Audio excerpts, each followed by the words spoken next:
Ja, goeiedag iedereen. Ik kom hier aan te Hengsdijk. Dus vandaag 3 april 2020. Dus in Hengsdijk heb je dus ook camping De Vogel.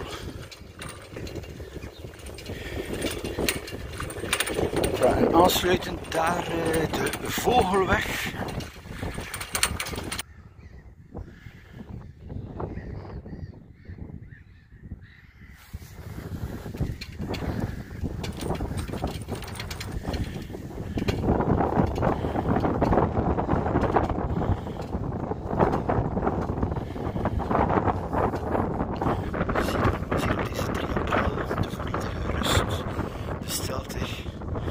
Overal te Zeeland, dus hier ook bijzondere campingplaatsen.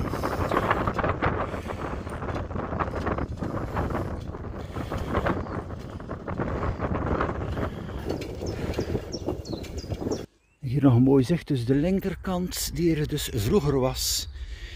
En de rechterkant die hier enkele jaren geleden bijgekomen is. Het is echt een, ja, ik kan niet zeggen dat het een kleine camping is. Het is enorm groot van oppervlakte. Maar nogmaals, zoals iedereen zegt, de gezondheid komt op de eerste plaats. Dat is overal al zo geweest en zeker en vast in deze tijd. Eerst zorgen voor je gezondheid. Nou, beste mensen, dus er is praktisch geen lawaai. Ik zeg een beetje de vogels, de wind. En sporadisch hier een auto of een vrachtwagen die langskomt. En voor de rest is het de absolute stilte. Voilà, beste mensen, de vogels, de wind, de lege snelwegen en een camping hier van Zeeland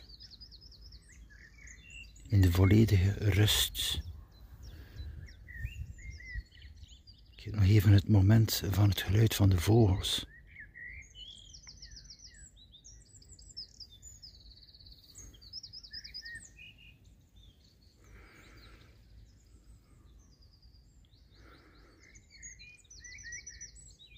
Het is ongelooflijk, deze stilte.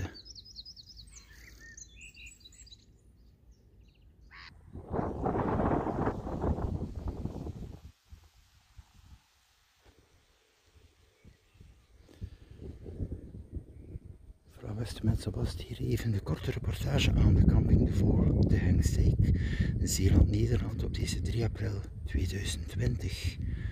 Tot later.